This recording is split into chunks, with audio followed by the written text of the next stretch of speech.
শিক্ষার্থীরা তোমাদের বার্ষিক পরীক্ষার প্রশ্নপত্র পেতে ক্লাস 6 to 9 এক্সাম হেল্প গ্রুপে জয়েন করো। এই গ্রুপে জয়েন করে তুমি বিভিন্ন স্কুলের প্রশ্নপত্র দেখে পরীক্ষার জন্য ভালো প্রস্তুতি নিতে পারবে। ফেসবুকে ক্লাস 6 to 9 এক্সাম হেল্প লিখে সার্চ করলেই আমাদের গ্রুপটি পেয়ে যাবে। এই ভিডিও ডেসক্রিপশনেও গ্রুপটির লিঙ্ক দেওয়া থাকবে। আসসালামু আলাইকুম নবম শ্রেণীর প্রিয় শিক্ষার্থীরা, কোর্সটিকায় আজকে আমি আলোচনা করব তোমাদের বার্ষিক পরীক্ষার ইতিহাস ও সামাজিক বিজ্ঞান এই বিষয়ে প্রশ্নপত্রটি নিয়ে। তো আজকে যে প্রশ্নপত্রটি তোমরা দেখতে পাচ্ছ, এই প্রশ্নপত্রটির মাধ্যমে পরীক্ষা নেওয়া হয়েছে Kader Bux Memorial Collegiate High School. তো সেই স্কুলের একটি প্রশ্নপত্র আমাদের ফেসবুক গ্রুপে শেয়ার করেছে একজন স্টুডেন্ট। সেখান থেকে মূলত আমি সংগ্রহ করে তোমাদের সামনে এটি উপস্থাপন করছি। তো যে সকল স্কুলে ইতিমধ্যে পরীক্ষা নেওয়া হয়ে গেছে সেই সকল স্কুলের প্রশ্নপত্রগুলো তোমাদের সামনে আমি এজন্যই আলোচনা করছি, যাতে করে এখন পর্যন্ত যে সকল স্কুলে পরীক্ষা অনুষ্ঠিত হয়নি সেই সকল স্টুডেন্টরা তোমরা এই প্রশ্নগুলো দেখে তোমরা ধারণা নিতে পারো যে তোমাদের প্রশ্নপত্র ঠিক কেমন হতে পারে। দেখো, এই প্রশ্নপত্রের মাধ্যমে পরীক্ষা নেওয়া হয়েছে Kader Bux Memorial Collegiate High School, বার্ষিক পরীক্ষা 2024, শ্রেণী নবম, বিষয় হচ্ছে ইতিহাস ও সামাজিক বিজ্ঞান। তোমরা জানো যে তোমাদের সময় হচ্ছে 3 ঘন্টা এবং পূর্ণমান হচ্ছে 100 নম্বর। তো আমরা যদি এখান থেকে প্রশ্নগুলো দেখি তাহলে আমরা বুঝতে পারবো যে কী কী টাইপের প্রশ্ন আমাদের পরীক্ষায় আসতে পারে। প্রশ্নগুলো একটু ঝাপসা দেখাতে পারে, কারণ ঠিক এভাবে প্রশ্নের ছবিটি আমি পেয়েছি। দেখো, প্রথমে আমরা পাবো বহু নির্বাচনী 15টি প্রশ্ন বা এমসিকিউ। এখানে বেশ কিছু প্রশ্ন রয়েছে, যেমন বর্তমানে জাতিসংঘের মোট সদস্য সংখ্যা কত, কোন জনগোষ্ঠীর হাত ধরে বঙ্গ জনপদের জন্ম হয়েছিল। এই প্রশ্নগুলো তোমরা অবশ্যই তোমাদের বই থেকে পড়বে। আমি উত্তরগুলো নিয়ে আলোচনা করছি না, আমি শুধু প্রশ্নগুলো দেখিয়ে দিচ্ছি যাতে করে তোমরা বুঝতে পারো যে কি ধরনের প্রশ্ন আসতে পারে। 3 নম্বরে বলা হয়েছে মার্কিন সংবিধানের প্রথম 10টি সংশোধনীকে কি বলা হয়। 4, সমাজবিজ্ঞানী ম্যাক্স ওয়েবার সমাজের কতটি অসমতার কারণ চিহ্নিত করেছেন। 5, মধ্যযুগে ফ্রান্স ও অন্যান্য ইউরোপীয় দেশ কতটি স্টেটে বিভক্ত ছিল।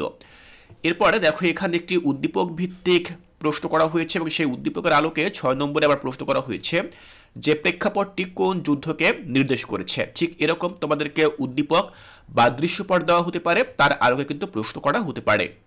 7 বলা হয়েছে মৌর্য সাম্রাজ্যের প্রতিষ্ঠাতা কে ছিলেন। 8, পাল বংশের প্রতিষ্ঠাতা কে ছিলেন। তোমরা কিন্তু এখানে কিছু কিছু উত্তর দাগানো দেখতে পাচ্ছ, তোমরা এখান থেকেও সঠিক উত্তরগুলো সংগ্রহ করতে পারো।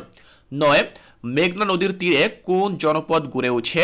10, কোন সফটওয়্যার তৈরির মাধ্যমে ESRI GIS এর বাণিজ্যিকরণ প্রক্রিয়া শুরু হয়। এরপর 11তে বলা হয়েছে বাংলাদেশে প্রথম আদমশুমারি কত সালে হয়। 12, কে প্রথম রিমোট সেন্সিং শব্দটি ব্যবহার করেন। 13, চাহিদা সূচিকে কি আকারে প্রকাশ করা যায়। তো এই যে প্রশ্নগুলো, এগুলো থেকে তোমরা তোমাদের বার্ষিক পরীক্ষার জন্য ভালো প্রস্তুতি গ্রহণ করতে পারো। আমরা যদি পরবর্তী পৃষ্ঠায় যাই, সেখানে আমরা বাকি প্রশ্নগুলো দেখতে পাবো। দেখো, 14তে বলা হয়েছে কোনটি আয় বৈষম্যের কারণ নয়। 15, চাহিদা সূচি চাহিদা রেখার মধ্যে পার্থক্য কি। তো এগুলো হচ্ছে এমসিকিউ। এবার আমরা এখান থেকে কিছু এক কথায় প্রকাশ উত্তর দেখব, যেগুলো হচ্ছে 1 মার্কের, অর্থাৎ তোমরা 10টি প্রশ্নের জন্য 10 মার্ক পাবে, এক এক করে 10 মার্ক পাবে। সবগুলো প্রশ্নের উত্তর দিতে হবে। প্রথম প্রশ্নটি হচ্ছে কত সালে প্রথম বিশ্বযুদ্ধ শুরু হয়। 2, জাতিসংঘের শাখা কতটি। 3, প্রথম বিশ্বযুদ্ধের অবসান হয় কত সালে। 4, কৈবর্ত শব্দের মানে কি। 5, বঙ্গ শব্দের অর্থ কি। 6, 12 ভূঁইয়াদের নেতা ছিলেন কারা। 7, শিশু অধিকার সনদের ধারা কয়টি। 8, যোগান রেখার ঢাল কি। 9, চাহিদা রেখার ঢাল কি। 10, আর্লেন শব্দের বাংলা প্রতিশব্দ কি। তো এই যে এক কথায় প্রকাশ, এই টাইপের প্রশ্নগুলো তোমরা দেখতে পাচ্ছ, এগুলোর উত্তর কিন্তু তোমরা তোমাদের মূল বইটি পেয়ে যাবে। একটু সিলেবাস ধরে ধরে অধ্যায়গুলো তোমরা যদি পড়ো তাহলে কিন্তু এই প্রশ্নগুলোর উত্তর তোমরা খুব সহজেই সেখান থেকে খুঁজে বের করতে পারবে। এরপরে আমরা চলে যাব খ বিভাগে, যেখানে সংক্ষিপ্ত প্রশ্ন রয়েছে। এখানে মোট 10টি প্রশ্ন থাকবে। প্রতিটি প্রশ্নের জন্য তোমাদেরকে 2 মার্ক করে দেওয়া হবে এবং 10টি প্রশ্নের জন্য সর্বমোট তোমরা 20 নম্বর পাবে। আর এখানে যে প্রশ্নগুলো থাকবে প্রতিটি প্রশ্নই কিন্তু তোমাদেরকে লিখতে হবে, কোনো বিকল্প থাকবে না। প্রথম প্রশ্ন হচ্ছে প্রথম বিশ্বযুদ্ধে মিত্র শক্তির পক্ষে 4টি দেশের নাম লিখো।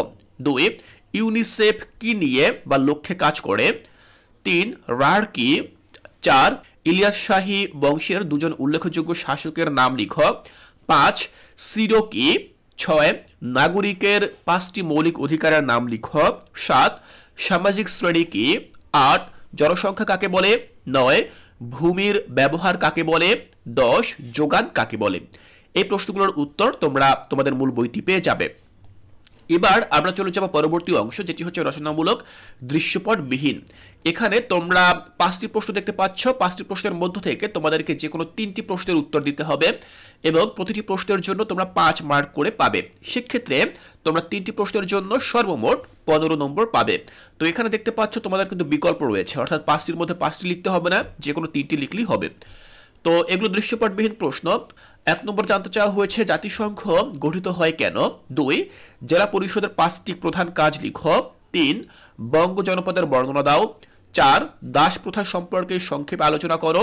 5 ভূমি ব্যবহার পরিবর্তনের প্রভাবগুলো উল্লেখ করো। এগুলো হচ্ছে আমাদের গ বিভাগের রচনামূলক প্রশ্ন দৃশ্যপটবিহীন। এবার আমরা দেখব রচনামূলক অংশে দৃশ্যপট নির্ভর যে প্রশ্নগুলো রয়েছে সেগুলো। এখানে 5টি প্রশ্নের উত্তর দিতে হবে। দেখো সর্বমোট 8টি প্রশ্ন থাকবে, যার মধ্যে তোমাদেরকে 5টি প্রশ্নের উত্তর দিতে হবে এবং প্রতিটি প্রশ্নের জন্য তোমরা কত নম্বর পাবে? 8 নম্বর করে পাবে। সেক্ষেত্রে তোমরা 5টি প্রশ্নের জন্য সর্বমোট পাবে 40 নম্বর। দেখো প্রথমে আমরা একটি দৃশ্যপট দেখতে পাচ্ছি, যেখানে বলা হয়েছে ছাত্রছাত্রীদের লেখাপড়া করার স্থান এবং শিক্ষক ছাত্রছাত্রীদের পাঠদান করান। এটি হচ্ছে একটি উদ্দীপক বা দৃশ্যপট বলতে পারি আমরা। এই দৃশ্যপটের আলোকে এখানে প্রশ্ন করা হবে। এই দৃশ্যপটটি কিন্তু এখানেই শেষ হয়নি, আরও বলা হয়েছে ছাত্রছাত্রীরা পড়াশোনার পাশাপাশি খেলাধুলা করে, ছাত্রছাত্রীরা পড়াশোনার পাশাপাশি গল্পের বই পড়ে। তো আমরা যে তথ্যগুলো দেখলাম, এই তথ্যগুলোর আলোকে 2টি প্রশ্ন করা হয়েছে। প্রথম প্রশ্ন, ক প্রেক্ষাপটের সামাজিক কাঠামোটি কিভাবে পরিচালিত হয় ব্যাখ্যা করো। ক্ষয়ে বলা হয়েছে প্রেক্ষাপটের সামাজিক কাঠামো থেকে যে ধরনের সেবা পাওয়া যায় তা আলোচনা করো। তো তোমরা ঠিক এভাবে উদ্দীপক বিশ্লেষণ করে সেই প্রশ্নগুলোর উত্তর লিখবে। 2 নম্বর বলা হয়েছে শাহিন আপা শ্রেণীকক্ষে শিক্ষার্থীদের প্রাচীন বাংলার জনপদ নিয়ে আলোচনা করেছিলেন।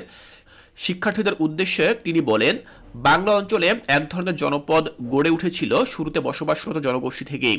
অন্যদিকে তিনি বর্তমান ভারতের পশ্চিমবঙ্গের ভগীরথী নদীর উভয় তীরে জনপদ নিয়ে বললেন।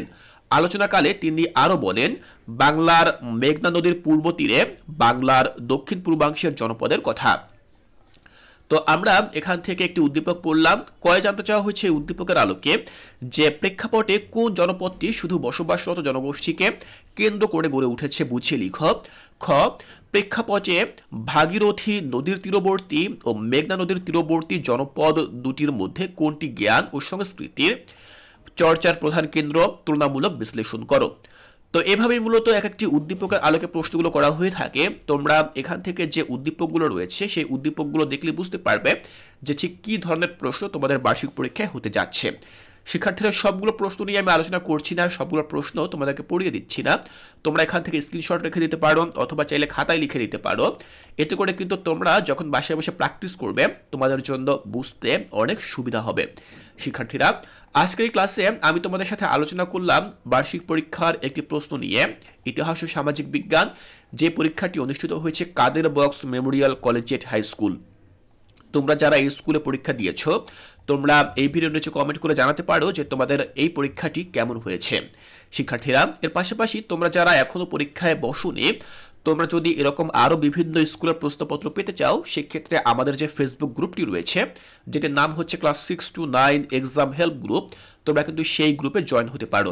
এই গ্রুপে বিভিন্ন শিক্ষার্থীরা তাদের স্কুলে হয়ে যাওয়া পরীক্ষার প্রশ্নপত্রগুলো তোমাদের সাথে শেয়ার করবে, যাতে করে তোমরা যারা এখনো পরীক্ষা দাওনি তোমরা তোমাদের বার্ষিক পরীক্ষার জন্য খুব ভালো প্রস্তুতি নিতে পারো। শিক্ষার্থীরা, তোমাদের জন্য অনেক অনেক শুভকামনা রইল।